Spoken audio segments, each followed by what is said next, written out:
The ANC's top officials arrived at the St. George's Hotel yesterday around 11 a.m. to have their top officials meeting.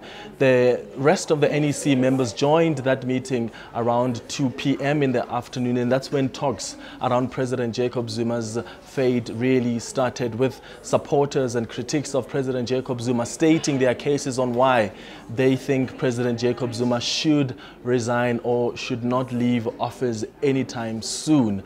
Those talks really continued until after 13 hours. In fact, just before midnight last night, the ANC President Cyril Ramaphosa and the Secretary General Ace Magashule drove to President Jacob Zuma's official residence in Pretoria, where they delivered and broke the news that the NEC has decided that he must leave office. But President Jacob Zuma dug in his heels and said he's not going anywhere, saying, quote, "You can do what you want to do." And just like that, the battle lines were drawn. Cyril Ramaphosa and Ace Magashule returned to the St. George's Hotel just before midnight, and they gave a report back of their short meeting with President Jacob Zuma. And that's why the NEC has now decided that President Jacob Zuma must be recalled. We understand from sources in the NEC that President Jacob Zuma will be written a letter this morning to inform him of the decision that the NEC has taken,